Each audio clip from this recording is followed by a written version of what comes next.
رب اشرح لي صدري ويسر لي أمري واحلل عقدة من لساني يفقهوا قولي رب زدنی علما آمین۔ السلام علیکم اسٹوڈنٹس، ہم نے پچھلے لیکچر میں بورڈ امتحانات کو مد نظر رکھتے ہوئے سورہ انفال الدرس الثالث با آیات 65 تا 69 اور التمارین کو ڈسکس کیا تھا۔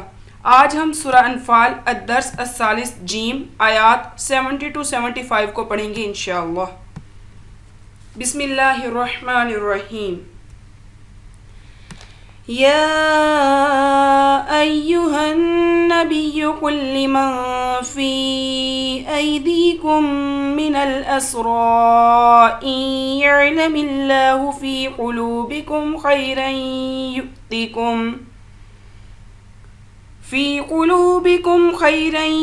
يؤتكم خيرا مما أخذ منكم ويغفر لكم والله غفور رحيم۔ اے پیغمبر صلی اللہ علیہ وآلہ وسلم، جو قیدی تمہارے ہاتھ میں گرفتار ہیں ان سے کہہ دو، اگر خدا تمہارے دلوں میں نیکی معلوم کرے گا تو جو مال تم سے چھن گیا ہے اس سے بہتر تمہیں عنایت فرمائے گا اور تمہارے گناہ بھی معاف کر دے گا، اور خدا بخشنے والا مہربان ہے۔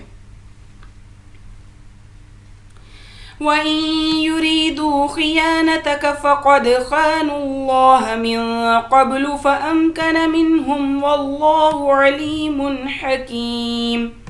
اور اگر یہ لوگ تم سے دغا کرنا چاہیں گے تو یہ پہلے ہی خدا سے دغا کر چکے ہیں، تو اس نے ان کو تمہارے قبضہ میں کر دیا، اور خدا دنا حکمت والا ہے۔ شارٹ کویسچن، الفاظ کے معنی لکھیں۔ ایدی ہاتھ،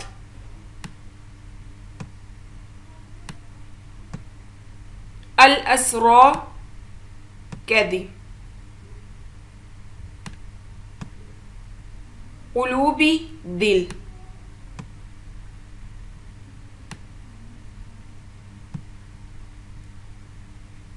اخذہ چھن گیا،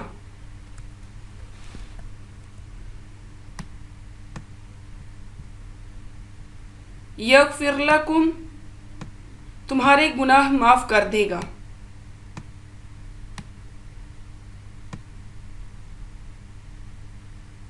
خانو دغا یا دھوکہ،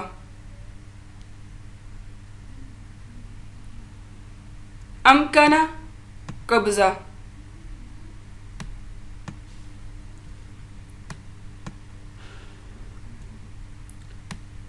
شارٹ کویسچن ہے، سورہ انفال کی آیات میں اللہ تعالیٰ نے قیدیوں کے بارے میں کیا ارشاد فرمایا؟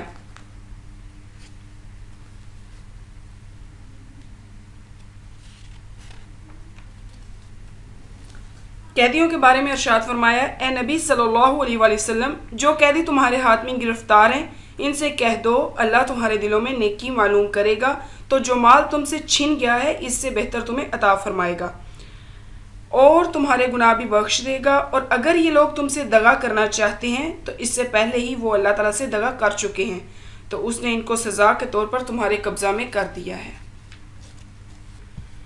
ان الذين آمنوا وهاجروا وجاهدوا بأموالهم وأنفسهم في سبيل الله، جو لوگ ایمان لائے اور وطن سے ہجرت کر گئے اور خدا کی راہ میں اپنے مال اور جان سے لڑے، وَأَنفُسِهِمْ فِي سَبِيلِ اللَّهِ وَالَّذِينَ آوَوا وَنَصَرُوا أُولَئِكَ بَعْضُهُمْ أَوْلِيَاءُ بَعْضٍ وَالَّذِينَ آمَنُوا وَلَمْ يُهَاجِرُوا مَا لَكُمْ مِنْ وَلَايَتِهِمْ مِنْ شَيْءٍ حَتَّى يُهَاجِرُوا وَإِنِ اسْتَنصَرُوكُمْ فِي الدِّينِ فَعَلَيْكُمُ النَّصْرُ إِلَّا عَلَى قَوْمٍ بَيْنَكُمْ وَبَيْنَهُمْ مِيثَاقٌ وَاللَّهُ بِمَا تَعْمَلُونَ بَصِيرٌ۔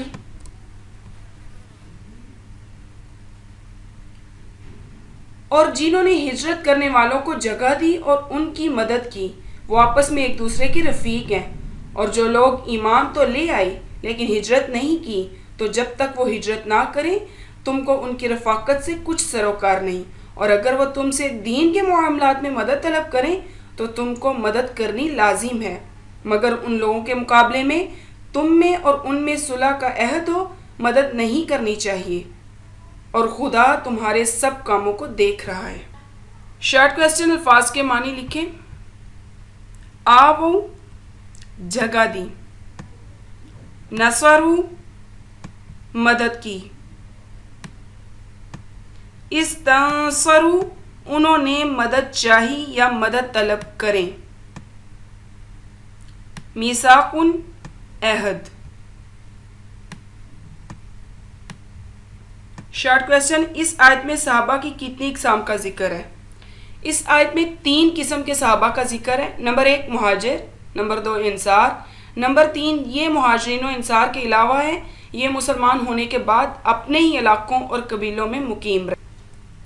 وَالَّذِينَ كَفَرُوا بَعْضُهُمْ أَوْلِيَاءُ بَعْضٍ إِلَّا تَفْعَلُوهُ تَكُنْ فِتْنَةٌ فِي الْأَرْضِ وَفَسَادٌ كَبِيرٌ، اور جو لوگ کافر ہیں وہ بھی ایک دوسرے کے رفیق ہیں، تو مومنو اگر تم یہ کام نہ کرو گے تو ملک میں فتنہ برپا ہو جائے گا اور بڑا فساد مچے گا۔ والذین آمنوا وهاجروا وجاهدوا في سبيل الله والذین آووا ونصروا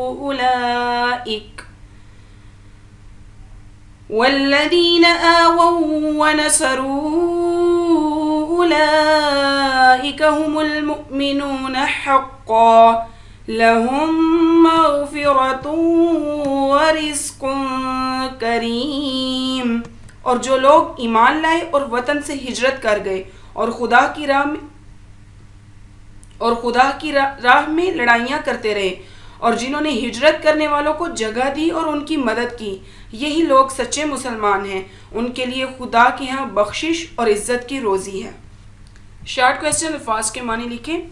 اولیاء رفیق، الارض ملک میں یا زمین میں، فساد کبیر بڑا فساد، مغفرت بخشش، رزق کریم عزت کی روزی،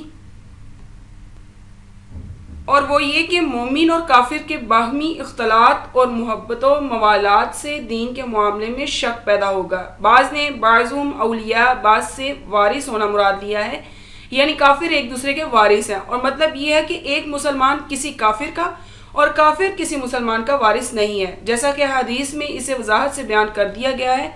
اگر تم وراثت میں کفر اور ایمان کو نظر انداز کر کے محض قرابت کو سامنے رکھو گے تو اس سے بڑا فتنہ اور فساد پیدا ہوگا۔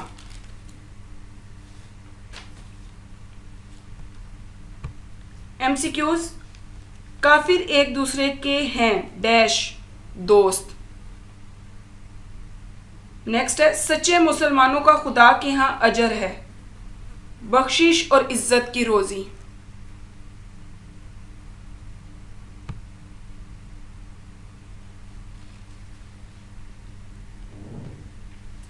MCQs، نمبر 1 کافر ایک دوسرے کے ہیں کیا ہیں؟ دوست۔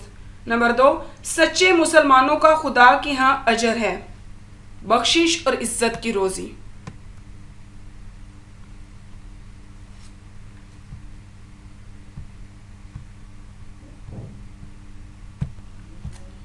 والذین آمنوا من بعد وهاجروا وجاهدوا معكم فأولئك منكم، اور جو لوگ بعد میں ایمان لائے اور وطن سے ہجرت کر گئے اور تمہارے ساتھ ہو کر جہاد کرتے رہے وہ بھی تمہیں میں سے ہیں۔